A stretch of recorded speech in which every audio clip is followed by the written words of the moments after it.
lull in grand final week opened the way for a flurry of activity on the 360 agenda. Dane Beams tells Collingwood he wants out, requesting a trade to Queensland to be closer to his family.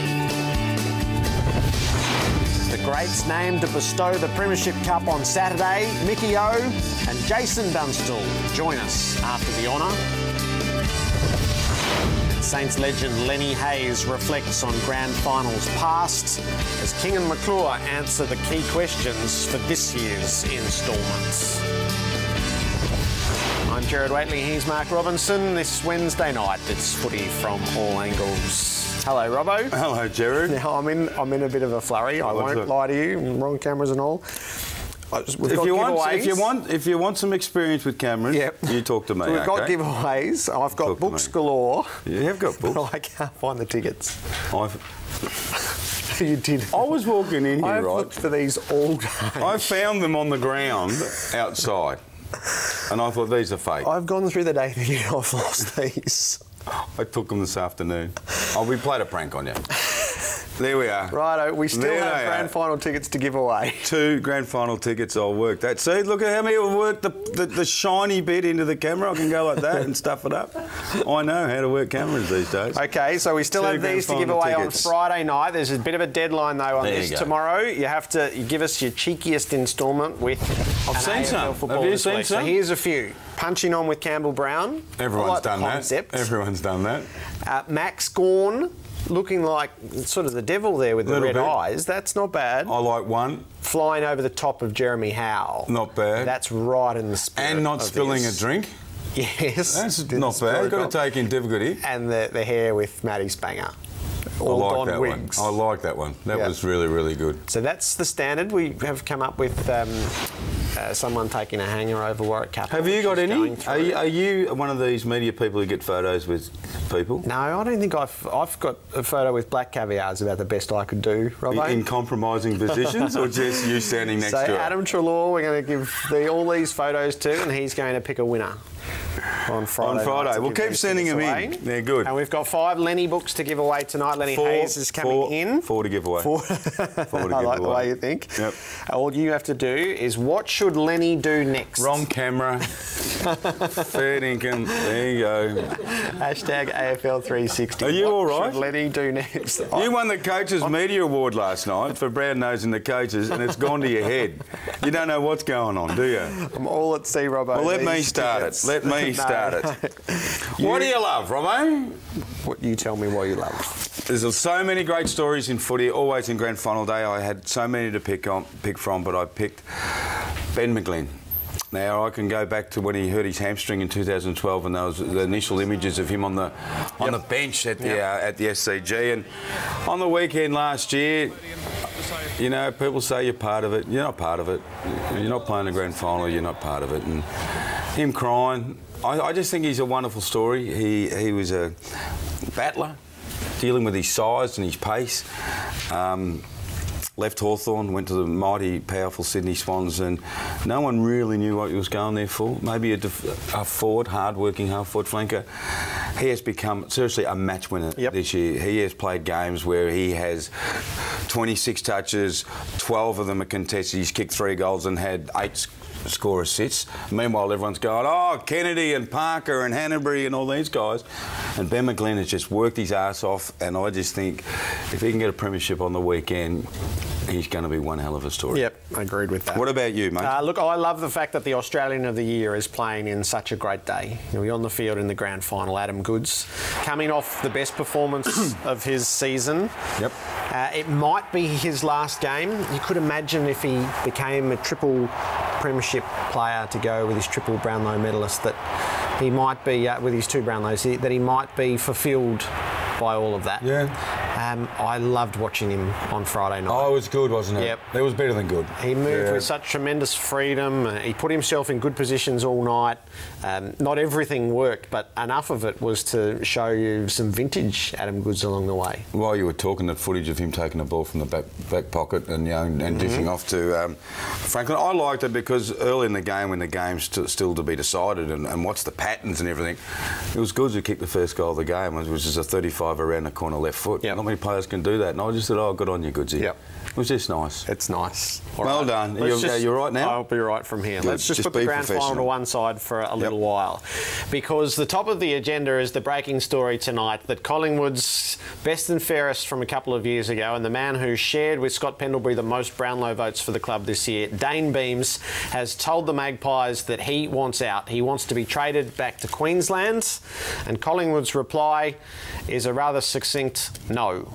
And this could be the flashpoint of all that will unfold throughout the trade period and throughout the free agency part. This was the release from Rodney Eade, the Collingwood football director, tonight. We want Dane to stay. We understand his personal situation and we will be working with him and his management, as we do all our players, to find an outcome that may give him more time with his family and remain a Collingwood player for 2015 and beyond. What's your read here, Robbo? Well, the read is it's taken Collingwood by shock, and it's taken Brisbane by shock as well. They fully expected Dane Beams to be at Collingwood next year. He's contracted. These are the facts. Dane Beams' father is ill. He's battling a pretty serious illness. Dane Beam wants to go home and be close to him. You know, I wouldn't be surprised if Dad had a wish that, you know, the two brothers play together. Clay plays at Brisbane. Don't worry about Queensland. It's Brisbane. It's Brisbane, mate. Brisbane. They should have just said Brisbane. Yep. So they really haven't spoken because I only heard the news this afternoon, Brisbane. My understanding that Brisbane have got a 5-year offer that won't be less than $700. He's 25 years of age. He is a $700,000 player. They haven't really spoken numbers with him because they've only found out today that he wants to go back to Brisbane. So there'll be a breathing period. It's grand final weekend and they'll catch up over a period of time. Now, there is some issues. He's contracted to Collingwood, Jared. Now, Collingwood... Brisbane got picked 4. So straight away, if Collingwood Beam says no, I want to go, which he said, pick 4's gone. That's in the deal. Yep. Now Collingwood will say we want more. For example, we want James H. And Brisbane will say, hang on. We're not giving you pick 4 and one of our young guns. We're trying to rebuild our list here. So I think this is going to be a very difficult trade where both parties are satisfied. Yep. Really satisfied. Now the other predicament is Collingwood say, no, we're not trading you. We'll try and convince you to stay after next year. They know the predicament of Dane Beams' father. Do they take that into consideration? Is there a human, personal side to the big business of sport? I don't know the answer to that. That's a difficult one when that comes into play. The Lions' view is that they've got enough kids, so that first pick will absolutely be on the table, as you've said. Well, they have to because he's a gun. They accept where he is. Two-prong approach, as we spoke about this about 3 weeks ago, that Paddy Ryder was obviously the #1 target, but Dane Beams was in there as well. And this was Brisbane being bold. They're trying to reshape their fortunes. They know that they need players in their mid-20s to add to it. And all you can do is put yourself in the race. And having put themselves in the race, they no longer lead the chase for Ryder, but they've put themselves in it. They might get Beams to shake out along the way. Oh, all eggs are in the Beams basket. As for Paddy Ryder, Kenny Hinkley said tonight on Radio 5AA in Adelaide that he'll be speaking to Ryder tomorrow. Let's have a listen to what Kenny had to say. I'll talk to Paddy tomorrow. All right, so there you go, listeners. I'm telling you, I'm going to talk to Paddy. So what will you say to him tomorrow? Oh no, I'll just confirm that if for you to play football next year, it's important that you be a part of a club and a great club culture, and you want to achieve team success. Port Adelaide can offer you that opportunity. No guarantees, but we can offer you that opportunity. If there's other reasons for you to choose a club, they're not the ones that I want you to choose. For Port Adelaide, I want you to choose all about the club. Let's say we had to give up our first-round draft pick. We would give up our first-round draft pick if that's what it had to take to get Paddy. If we, as a list management team, sat down and said, look, we've done the sums, we've looked at the numbers, and what Paddy's got to offer with 4 or 5 or 6 years of his football to go versus, you got to remember, a 10 or a 12-year first-round draft pick. You got to weigh up all those things, and we've got to come up with the right decision from our long-term club view. Brisbane are out of the hunt for Paddy Ryder. Brisbane aren't there. It's down to 2 clubs. If he leaves, Essendon, it'll be a miracle if he stays now, but it's Port Adelaide or GWS. GWS believe that they've got the players that might entertain Essendon's want for a trade. Young midfielders, they'll need midfielders soon. And he's looking probably at a 4 or 5 year deal now. That's really crazy, Jared. And we'll talk about, we're not doing trade. We don't do trade, we do it. No.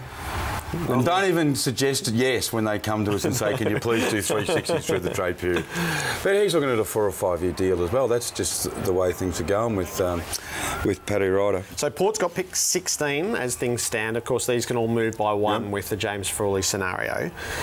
Would they have to come up with a pick inside 10, do you think? Would they have to find a way to get a lower pick? I'll ask you, if you were coaching or chief executive of the Essendon Football Club, what would you want for Patrick Ryder? My sense is they'll have to get closer to 10 than 16. I think a high single digit would be fair compensation. He's 26, he's in the prime of his life. Yeah, I would think so. I mean, seriously, if he goes for pick 16, that's not right, is it? Well, if they get it done, that's right, but it's not. I don't think that's 16 fair. with sweeteners, if that's what it was to be. Since we put the free agency list up and tracked the dwindling numbers on it, Shaun Higgins was really the only name that remained on the restricted free agency list that was going to. Tell me you can't read that. Tell me you can't read that. I can read that. Can you really? Western Bulldogs small forward Shaun Higgins appears to have played his last game at the club. So this has been reported on the Age website.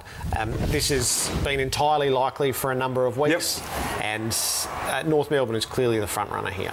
Yeah, they're in there. Carlton are also in the mix. I mean, North are being aggressive as well, aren't they? I mean, they're apparently the front runner for. Excuse me, I haven't looked at the. Have we got James Frawley coming? We'll talk about James Frawley when we get to it. Yeah, if you're a betting man, you'd say that he's out. He's out. He's going to look for. When you haven't got love, Jared, at a footy club. And some club comes along and sits down and says, mate, we love you. We want you. We want it out of our club. That's really sort of makes a player feel really, really good. Yeah. And the Bulldogs need him to go for a decent price to boost the compensation that they'll get for him. What do you think he's worth? Dollars-wise? No. Pick. Well, it goes on the formula of who wants him badly enough to pay him and get years. He's a second-round pick tonight. I agree with that. But if someone pays enough for him, the Dogs might land something at the end of the first round. Well, is Will Minson staying a Bulldog? Well, I read Jay Clark's tweets throughout the afternoon. Yeah, he was a bit prolific. Yeah, that Minson's on better terms now with the stern review that he got on the way out after an unsatisfying year, and that he wouldn't be traded unless a really sweet deal fell into the Bulldogs' lap. He's a Dogs man. When I speak to Will, and I know him a little bit, not a lot, and when I've certainly spoken to Bob Murphy about him and read what Bob's written about Will Minson, he had a really bad year, but he's a bit of a heart and soul player. And they're very difficult to let go, heart and soul players. And he took it between the eyes, and so he should. If he's a man, he plays like a man, Will. He's a man, he has to wear it. And when all the shock comes out of it, of course I think he's going to say, he's right. Brendan's right. I had a bad year, so I have to improve. The one rider to that is that clubs are so desperate for ruckman at the moment. And just listening to Ken Hinkley talk tonight, he said they dodged a huge bullet this year. Lobe getting through all bar one game. Renoff has been delisted today, so he's finished there. There's a set of clubs so desperate for only a small number of ruckmen. There could still be activity around Will Minson. There could be, but I'm still clinging to romance. Yes. And you are just a cutthroat, hard person at this time of the year. I can picture the phone calls that have been made. So can I, but the footy's not about picturing phone calls. Footy's about commitment, and I know a lot of things are happening, but I've still got faith that people stay. And, I'd hate it if Lenny Hayes left St Kilda. Because he got a nice phone call. Oh, excuse me. I got a nice. I love you, Lenny. We all love Lenny. But I'll come to our club. No, don't want that. The St Kilda side of things, as we've known for a little while, that if you can make a case, you can get draft pick #1 this year. And Chris Pell can confirm that today. Well, it's still very much on the table. We're open-minded in terms of trading our selection, and that shouldn't be a surprise to anybody, because ultimately, providing the situation that the trade, whether we retain it or we do trade it, is of benefit to St Kilda Football Club, then we'll look at it. So we had some discussions yesterday with a number of clubs. I mean, there's certainly interest from opposition teams in the #1 selection, but at the moment nothing has actually been put on the table for us to consider. To borrow one of your phrases, I was told to take it to the bank that GWS will end up with pick one to take Petrarca with. Who does? They'll do whatever it takes to get it. To get pick one? Yep. Well, it's going to take a fair bit, isn't it? Yeah, maybe. What sort of player? Or two? A bit of reshuffling of draft picks and players along the way. So, well, an AFL coach told me yesterday, or told me at the Brownlow actually, that they were chasing a Sydney player with pick one. A lot of rumours are going around at this stage. That's are you up for trade? Who am I trading you for? Yes. Well, you start making your list. I'll make some phone calls tonight. James Frawley, there's a delay here. Now, the suspicious minds think that the delay means that one of the grand finalists is in play, and one of the grand finalists is Hawthorn. Yeah, Hawthorn, well, I've been told is in play. Gold Coast are in play. No doubt about that. Gold Coast are up their ears. Fremantle had a lot more money, I think, than what many people said. I think they're offering not as much money as Brisbane will give to Beams, which I say will be less than 7, but he's going to be in the 600 range, 650 range over 5-6 years. I mean, how do you knock that back? You know, he's got a major decision to make, James Frawley. Major decision. Perth, Gold Coast, Hawthorn. Geelong. What would you choose? Who would you choose? Seriously. Well, the Hawthorn one interests. That's interesting. Depending on how real that is. I think they're four attractive clubs to go to. Aurelia Lumumba has options. Does he? What are they? Well, it depends. Well, there were a lot of options being put forward today. North Melbourne was linked to him. The idea of the straight swap to get him to that's the one I Melbourne. Favour the Mitch most. Clark to come to Collingwood. That's the one I favour the most. It's a very difficult trade, though, Jared. Mitch Clark's the better player, but it's probably more risky. This guy's vulnerable. Harry's played nearly 200 games. He's reliable. His body stands up, but he's older. You know, Clark wants probably more money than Harry. There's a straight swap, or it might involve selection shuffles. Mitch Clark is a late suitor for Mitch Clark, I think. Yeah, I think Essendon are in the mix. Okay. We mentioned that last week in the Herald Sun. Ralphie wrote that. That Essendon had contacted Mitch Clark. A lot of clubs had, to be honest. And I think a lot of clubs are doing their due diligence. Yep. What we do know is that sometimes at this time of year it's a real fizzer. There's much more adventure being shown on a whole number of fronts. Lance did that. Yes. Sydney and Lance did that. What do we need? How do we get it? And it doesn't mean that they'll all get done, but there's a bit more intent than some of the bluffing and stuffing around that's gone on in the past. What about you for Katie Couric? Bring some more women into football. What do you reckon? All right, let's get back to the grand final, shall we? Both clubs essentially had the day off, with the players just taking a breather before the full preparations for the grand final kick in. So it meant that it was a chance to sort of think back, as when two teams have played so recently, 2012 for the same stakes, there are scars and there are memories and there are rewards that were claimed that do fuel the next encounter.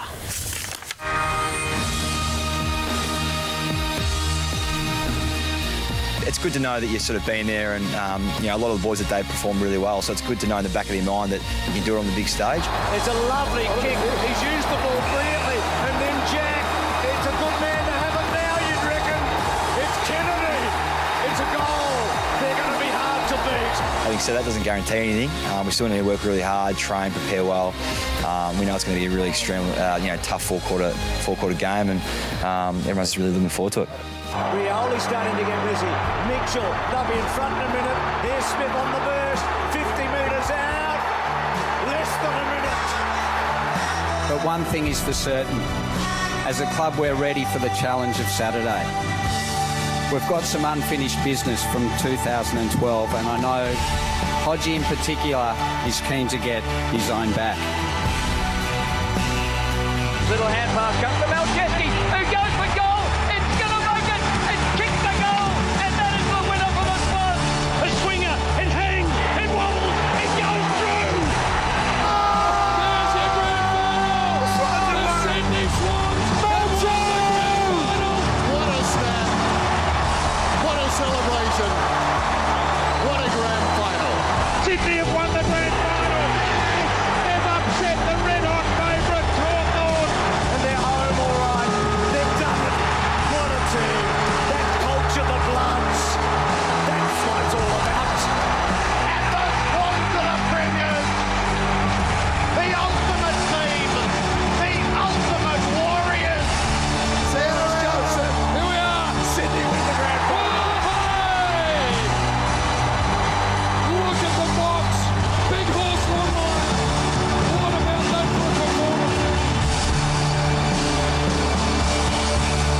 better grand final win than that. Yeah. So many of the casts. I'll ring you back. What are you doing? I think Koshy's interested. Trade me for Koshy's he said he didn't say I'll never say never. Okay, I'll talk to him later on tonight. Koshy, the coin, he might blow the salary cap a little bit, but so many of the cast returned from 2012. They haven't all been traded away. They'll be there again on Saturday afternoon. Now, if the Swans win, one of the lovely conventions in recent times has been the appointment of a legend to present the Premiership Cup. Michael O'Loughlin, a 300-game Premiership Swan. He'll be the man on the rostrum should it be the Swans. And Mickey O's with us on AFL 360. Michael, welcome. G'day guys, how are you? Good. What sort of honour is this for you? Oh, it's right up there. I almost fell off my chair when I got the call, and Andrew Ireland, the CEO, gave me a call and said, "Look, we need you for a function, and I'm sorry to do this to you." And he was sort of pulling my leg a little bit, and I said anything, and he knew I'd say that, and then he obviously uttered the words that we'd love you to present the cup if we get up, and I was just absolutely shocked. It's a great honour. Very, very humbled, and there's nothing I wouldn't do for this great club. Bobby Skilton did it in 2012, and they were some of the most heartwarming scenes of the day. So it will mean a lot, and you know the feeling of being up there. It would be quite something to be there again. Yeah, absolutely. I think, look, I played with a lot of the guys, a couple of the guys who were playing, and, you know, to be able to sort of get out in the MCG and, you know, as an old has-been now and to sort of soak that atmosphere up and remember back to that 2005 day when we won will be incredible. But more importantly, the guys have got, you know, a job to do on the weekend. And it's just been, as I said, very, very honoured to be able to do it and given the opportunity to be able to do it if they get up. You're a champ, Mick. You deserve the honour of doing it. How are you feeling about the Swans in preparation? Yeah, look, I think overall, I think it's going to be a really, really close contest. You know, both teams have played off beforehand, and you know, in 2012, and the Swans obviously getting up. But I think in the end, it's going to take a little bit of individual brilliance to separate them. Whether that be Cyril if he's playing, or if it's Buddy or Goodsy, I'm not too sure. But I think it's going to be an absolute cracker. Going to go all the way down to the wire. But I just think, and it's got a gut feel, it's going to go down and take somebody to do something special. Have you had a busy day today? Pretty busy. I'm in Albury at the moment with our Swans Academy of playing the Giants, our 13s and 14s, and I've watched 8 games of footy today. So. I rang you 3 times today, Mick. You did, mate. 3 times, and I left a message, and then you didn't answer the other 2, and you answered this bloody phone call. Can you answer it tomorrow? I need to talk to you about something for a piece I'm doing on Saturday. Absolutely, mate. You got it. Absolutely. Thank you, mate. Good on you, Michael. We'll see you on Saturday. Much appreciated, guys. Michael O'Loughlin, the corresponding figure from Hawthorn, is 4-time Premiership Hawk and officially a legend of the club. He's on the bounce set, so this is my real bounce fantasy here. Jason Dunstall, congratulations on your honour. Thank you very much, Jared. Look, just echoing the sentiments of Mickey, it's a great honour. It's a very humbling one. Of course, a lot has to happen for it to actually come to fruition, but both Mickey and I will be sitting there on Saturday, fingers crossed, hoping we get the opportunity just to deliver that Premiership Cup. So John Kennedy did it so memorably, I think it was last time around. These are moments that bring the generations of the club together. It really would be something to be a part of. Oh, it'd be outstanding, particularly given my relationship with Alistair Clarkson and the fact that we were both there when it all started. So it'd have a special sentiment from that perspective, but I would just be thrilled to see the club win another one, and for the second time only in the history of the club to go back-to-back, I think it'd be an incredible achievement. Well, champion player, Jace, well-respected administrator out there as well, and director. Did you think when you left that was it for you? You wouldn't be a part of such an important part on a grand final day? Oh, look, you never expect to be involved in this capacity, that's for sure. But when you've been a part of a club for so long, any time they have success, you feel great pride, you get satisfaction out of it. So whilst you're not necessarily a hands-on part of it, you certainly share in the spoils because it is such a family club. What's the best thing you've got on the grand final edition of Bounce, Jace? We've got a little bit of everything coming up today, Jared. We've got some sumo wrestling, which is going to be outstanding. I'm finally going to nominate the worst or best, whichever way you want to look at it, dribble kick of the year. We've got the worst 3 coach killers of the year. We're going to celebrate a lot of things, but they're not necessarily things that you should be celebrating.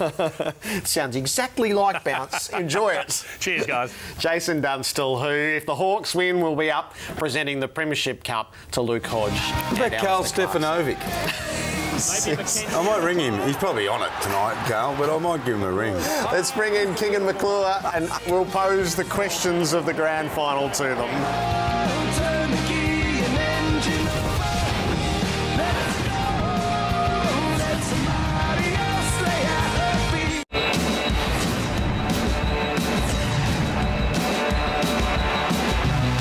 He was outstanding, gave it off to Hart, but didn't tackle. Pollock had to take it, he didn't, he tried to be cute. Now Ruffhead's got it, he takes the bounce, goes long with that left leg. It's going to go! Moby, exquisite ruck work, tapped it to Hartlett, tackled and lost it. Well done, Lewis. Handball frees up, Ruffhead runs to 70, out goes thumpingly long. Ruffy does it again. Clean tap down to Hartlett, couldn't get past Hale. Lewis back into the play and he works the hand pass to Ruffhead. He tracks away from the middle, has a bounce, long kicks a goal. Hartlett, I thought, might have been taken high, no free. It was a good tackle. Here goes Ruffhead, can extend away and have a ping from 55 and kick a magnificent goal. That's number 4. And he says, get around me, Gary. And this time they bloody well do. Franklin's a big figure at one end, Ruffhead is at the other. Mark McClure, welcome. Jared. David King. Ooh. Been a bit rough on him tonight, trying to get him replaced. He's been fantastic lately. He's been doing a lot of charity work. Unfortunately, none of it designed that way initially. He's been working for nothing around town. Been really good. He does. You've taken portfolios here, so you've taken the Hawks and you've taken the Swans. Just before we start, just your reaction to Dane Beams requesting to trade out of Collingwood. I think when Dane Beams walks out of Collingwood, so too does Nathan Buckley's premiership plans over the next 3 to 4 years. He's the leader of that midfield wave that's coming through, and I think that Nathan will be devastated with that news. You just don't find those players, Jared. They just don't arrive at your club. In the course of one pre-season, he was the man that's going to take them on their next charge. So, devastating news for the Pies. Does it say anything about Collingwood, or are we looking for... I think his father's crook, isn't he? His father's crook. And you've got to understand that. And some compassionate leave is not a problem for some, I think. But obviously Collingwood see they may be able to help elsewhere, but I'm pretty certain they'll let him go if it has to be. Okay, let's get into the grand final. Opening statements first. What are your confidence levels like, Sellers? I think they're both great sides, aren't they? They're number 1 and 2 in most things in the competition. They're right up there in most of the stuff. So, you know, we all sit here and we may guess little things that we're going to do, but gee whiz, we'll find out at 5 o'clock on Saturday afternoon. And are your confidence levels high or not? No, I think that I think Hawthorn can win. I really do. I mean, they played the tougher round last week. They were in the tougher side of the draw, and they came through quite comfortably. MCG factor? I think it's pretty handy. They play there a little bit. You know, I think they can handle it. They've handled it before, and so they can handle it again. And it don't matter what they got up forward, they still keep winning. They just keep winning for some reason. They're a very, very good unit. All right, the Swans' opening statement. I think the Swans are really healthy. I think this time of year, that's where it really plays a part. They've been pretty solid all year, played most of the players they want to at the right times. When Tippett's been a project player for them, they've handled him really well through the course of the year. The last month, he's been back in full training. The forward line's working now that he's settled. And I think we'll look back post this game and say Hawthorn had their issues, bits and pieces all year, Swans were settled, and that's why they'll win. MCG factor for you? MCG, well, the Hawks, again, you've got to go through Chicago, Jared. I know we're going to play this in a moment, but it's pretty simple. You've got to beat the Hawks at the MCG. There's only a couple of sides that have done it over the last couple of years, and surprisingly been Geelong, we all know, and Richmond. So you've got to go through Chicago. We've been watching this on YouTube 5 times a week. Yep. It's time to now share it with you. Wow. We sit here and worry about what people think of us, then we don't have a chance. You still got to come through Chicago. Utah, Indiana, they still got to come to Chicago. I don't care what happens today. Look at what happened in the other series. We still got to come through Chicago. We will win Game 7. We were in Chicago. While you were watching it, me and Sellers were in Chicago. Yeah. It's a great line. Aussie should be saying that. They've got to go through Chicago. Because that's the confidence levels they've got at the G. They've got a great brand of football that suits the best ground in the land. We've been picking them off steadily. Yep. As I said, I mean, the only side outside of Geelong and Richmond to beat them was 2012. So the last 2 years have been rock solid there, especially, and that's against the best. I mean, they perform there. They're a great side, Hawthorn at home, and you know the Swans have got to go on the road and get it done. And we've talked about that all year, how hard that's been. You know, top 5 versus top 5. This final series has thrown up some quirks, but they're ready to go. All right. Do you roll the dice on Cyril? Not will they? Would you? Yeah, I would. I'd put him in the forward line. One of the things that was good last week was Rampy. Also, Shaw was running out of there, Milcheski running out of there, you know, Rowan ran out of there. They won't be running out of there with Cyril there and Bruce and those sort of guys. There's a big difference to what you... Puopolo was poor last week, but they won't be doing that with those guys there. So I'd play him for defensive mechanisms only, even if it was just that, because he'll get a couple anyway. That's the sort of player he is. So I'd let him go and he'd start him. What did you see on Sunday in Rioli? Nothing that really jumped out, Jared. You know, you're asking a high-level talent. You know, we know he's a gun player.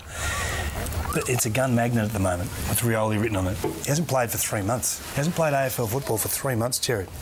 You know, full speed isn't a choice on Saturday afternoon. It's mandatory that you're going to have to run and chase at full speed. You're going to have to attack the ball at full speed. There's got to be a risk there. There's got to be a risk. In the back of Cyril's mind, he has to be thinking, well, I'm not really sure. Didn't see a lot myself. You know, that to me was a good, solid AFL player doing what he does, but it wasn't a breakaway superstar. And that was what I was maybe hoping to see. Yep. That's what Sellers like. That's what you like. Yeah. That hand in and go. That's what he does. It's football. Okay. It's football by its nature an attacking sport. Let's take it on. Is that something that Clarkson as coach, Kingy, will be thinking? We're going to look at the positive rather than the negative. Yeah. Is that the way football is? It's a point of difference this year, isn't it? We've talked about attack all year. Hawks have been... Hawks and Port are the only two teams to kick 100 points every week, on average. Every week, So, you know, Port no longer there, Hawks are the one, but you're going to have to score. There's no doubt about that, but it's a big risk. So you're in the Sydney chair here. Are you happy to see them pick Rioli? I wouldn't be. I wouldn't be picking him, but that doesn't mean they won't pick him. I mean, Alistair knows these players better than we do, but if it were me, I wouldn't be taking the risk. I wouldn't be putting a line through someone else who served them well to play Cyril. What's a realistic return for Buddy? I think he's a star. I think we know the form that he's in. I've got some numbers here that might frighten you, Jared. That might show you exactly how good this guy's going at the moment, because one-on-one is almost unstoppable. He's unbeatable. When you look at these genuine one-on-one numbers, there's the first 6 rounds of the year. He's involved in 33 one-on-ones, no marks. We're all talking about him. Has he still got the ability to mark on the lead or in genuine one-on-ones? But look at the last 7 or 8 weeks. They are frightening numbers. 45 one-on-ones, 24 wins. So you can win it in the air, you can win it at ground level. 21 of the marks. That's almost every second opportunity he's out marking his direct opponent. The AFL average is 13%. He's going at 47. So 1 in 8 versus 1 in 2. And they're frightening numbers, and I think the biggest difference for that is Tippett in behind him. You know, he's been there since round 18, and they just don't get any third-man assistance there.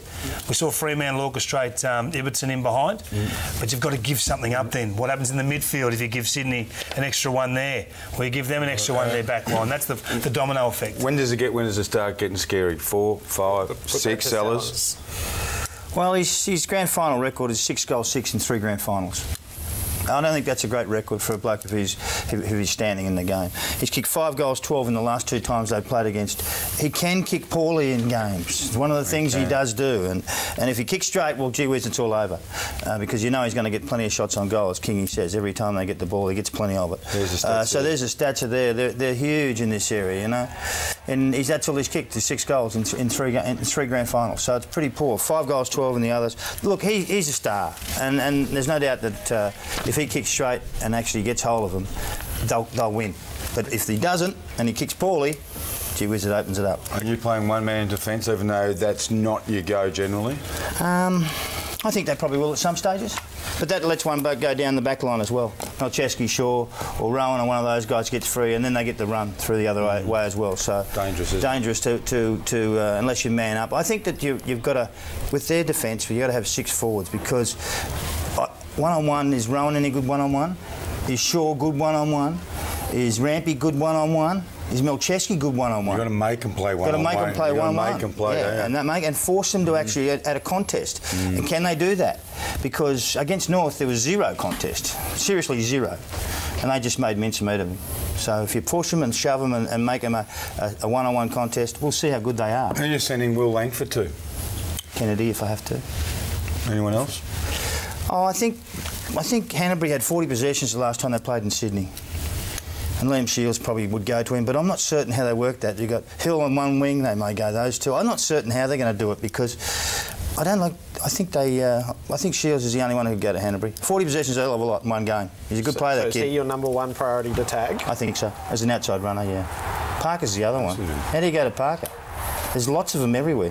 It's just unbelievable, really. It's going to be a great contest. So who does Sydney target to tag?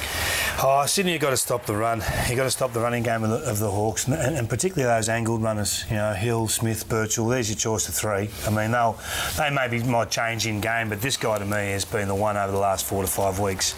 Brad Hill, that's been the class. They kicked 15 goals last week. He was involved in 7 of them, and that's a huge number for any one player to be involved in half of your goal chains. And this is why, because he just takes his time.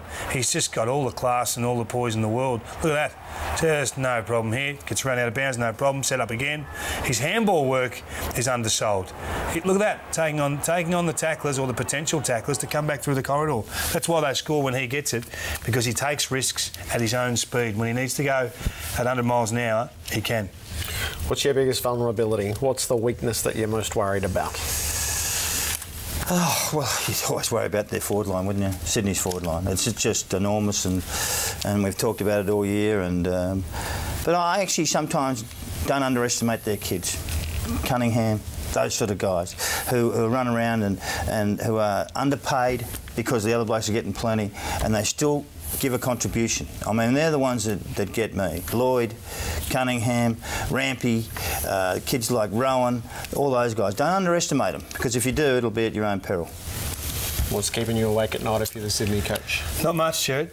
I don't think the Swans really have a weakness. Everyone tells me that Grundy and Richards are just going okay down back. You know, they'll be vulnerable one-on-one, but they have got the best defence in the comp. Their support runners from the midfield is extraordinary. Their two-way run covers that off perfectly. I don't think there's a glaring weakness in Sydney's game. So they're going to have to find something. They're going to have to challenge them with that angled run across the ground, because you know Sydney's midfield will want to challenge them with their forward run. Midfielders getting forward of guys like Burgoyne, Mitchell, Hodge, these sorts of guys. Neither side have got too many faults. Otherwise, we wouldn't be there. Neither of them have got too many faults. I can't find too many, can you? How costly can wasted opportunities prove? Well, I've been there. I've seen a team, the Kangaroos in '98, kick 6-15 at half time, and it becomes a problem for your whole team when one player starts missing easy shots. And you know, when you look at the inside 50 opportunities over the last few years too, Jared, there's some real chances there where sides have been dominant in getting opportunities, inside 50 opportunities that haven't been taken. The story is self-explanatory there. And plus 19, plus 16, plus 27, plus 18. You know, you need a forward to catch it, you need them to kick accurately, all those sorts of things. Everything comes home to roost this weekend. You need to make every post a winner, and that's probably the big concern for Sydney, that if the big fella is slightly off with his goal kicking, they've got to get him out of there. They've got to get him up the field early. Don't let him kick no goal 7 in a half of football, because it just may be over. If he misses the first couple, get him out of there and let Goods and Tippett and Reid and these guys have their opportunities whilst they've got their momentum. Jared, Port Adelaide paid the price last week for the first quarter. 3 goals. Paid a massive price for that first quarter, 3 goals. And they kicked 6 goals, 6. He's a different game. Yep. Gut feeling? Is this it for Adam Goods? I think so. He's had a reasonable year, 28 goals. I think he's kicked 6 bags of 3 or more this year. But if he was to go on again, 35 next year, 350 games, Jared, if it's ever going to be time, it's after winning this premiership. Sign off on it. Had a fantastic career, a fantastic year. Toodaloo. Who's your Norm Smith sitting in the Hawthorn box? My Norm Smith, Jared Ruffhead. Who's yours, King? Oh, Franklin's the easy one to say, but I just think they'll be one-on-one down there, so it's either Franklin or Tippett for me. I just got the feeling one of them's going to kick a bag of 6, 7, maybe more. And who wins?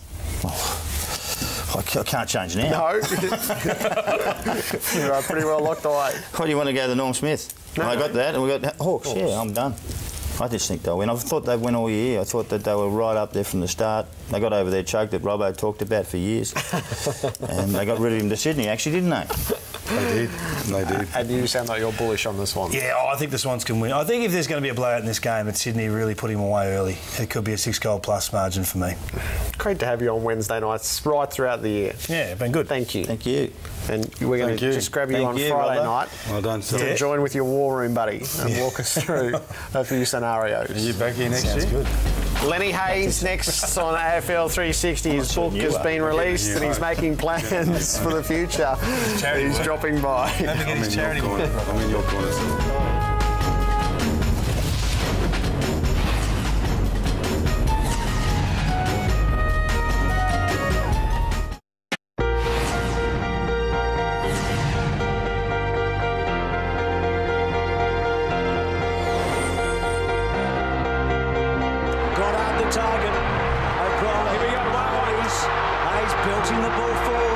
Quickly off the mark, Milner at best, ball bouncing, scores a level. Oh no! Gee whiz.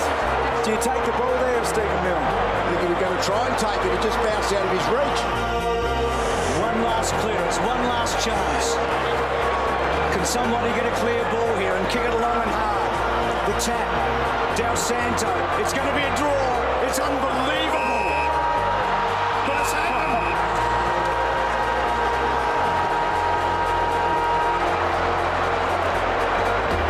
Picture paints 1,000 words.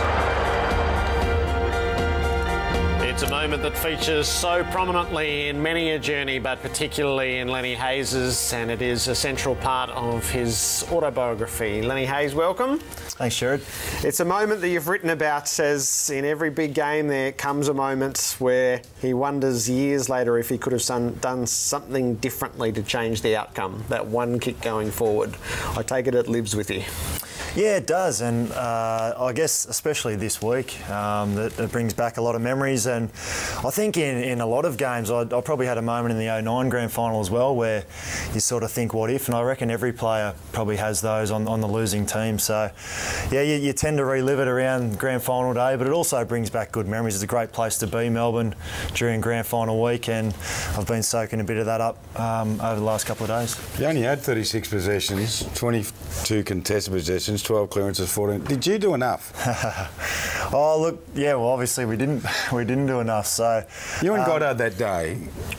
To me, watching you two players play that day, and I've written about it, was phenomenal to watch. Two young men seemingly giving I know they all do. I'm glad you said I was young. I was about 30. Were you really? Yeah, but look, it was a great game to be involved in. That's why the finals and you know, I watch the finals now and you just admire how the players go about it, and to actually be involved and to have a chance of winning one as well is something that I'm pretty thankful for, because not every player gets to play grand final day. Do you get annoyed when you sit down to do an interview about your book and the first footage that comes up is the bouncing ball around Milne?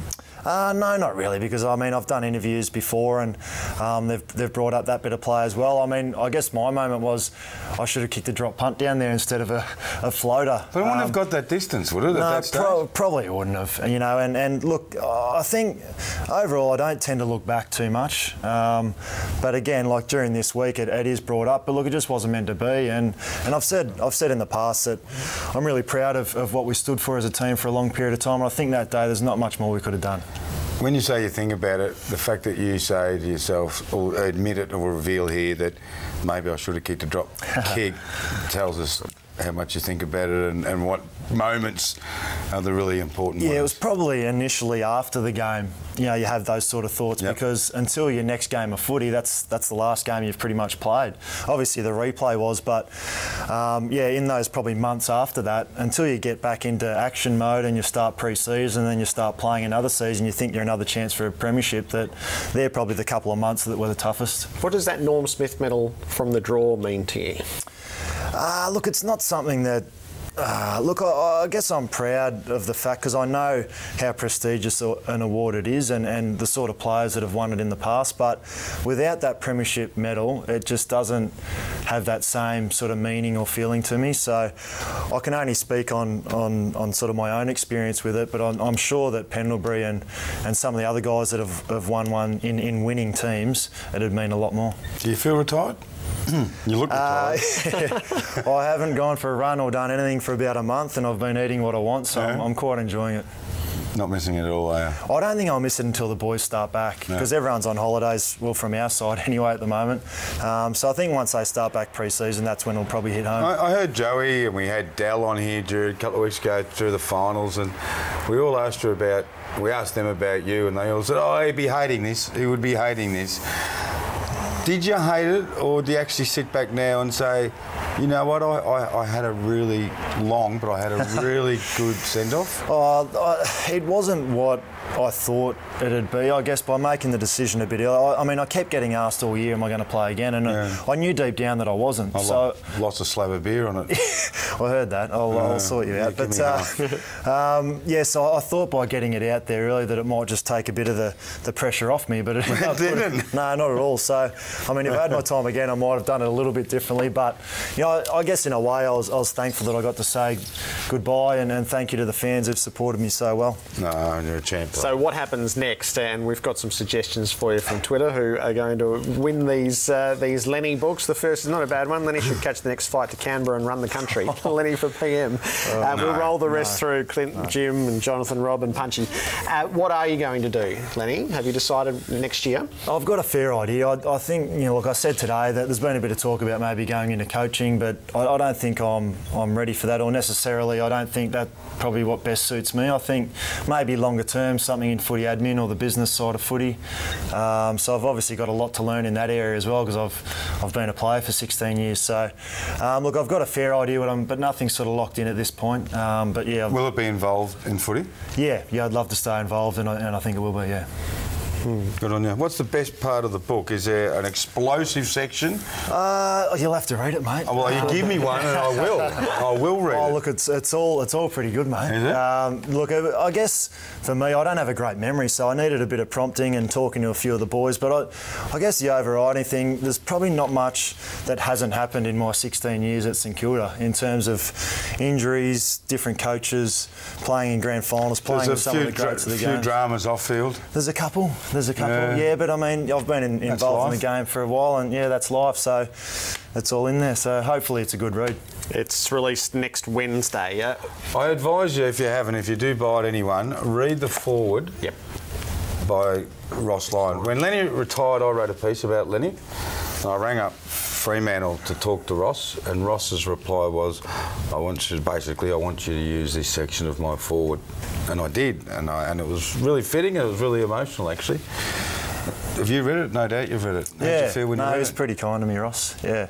Oh, I mean, come on, mate. You died for him every week for 4 years. I mean, he's going to say. No, I mean, he had a massive influence on my career. So, and I hold him in the highest regard. So to hear someone talk about that, I was a little bit uncomfortable, but you know, I was really grateful. Yeah. All right. Who wins on Saturday? I think Sydney will just win. I think it's going to be really close, but I think they've been the best team all year. Now you can bet. Who are you going to put money on for the North? Can't bet yet, mate. I think I'm still contracted till the end of October. So. Oh, yeah. But if I was a betting man, maybe I think Josh Kennedy. Good on you, Lenny. Well done, Lenny. Good luck to say on the future and with the book. What's up? Okay, we tidy up on AFL 360 next with Who Would You Rather Be? Tomorrow night, one of the most prestigious awards of every AFL season, the Rascal of the Year, Bob Murphy, will be in that kid. to a new trophy is going to be awarded.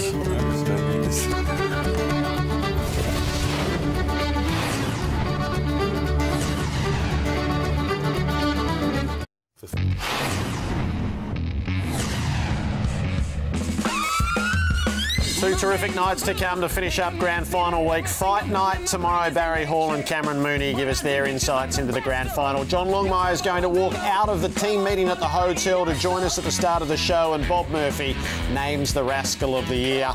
On Friday night, a bumper show. Premiership captains Michael Voss and Nick Maxwell, and the retirees, including Dean Cox.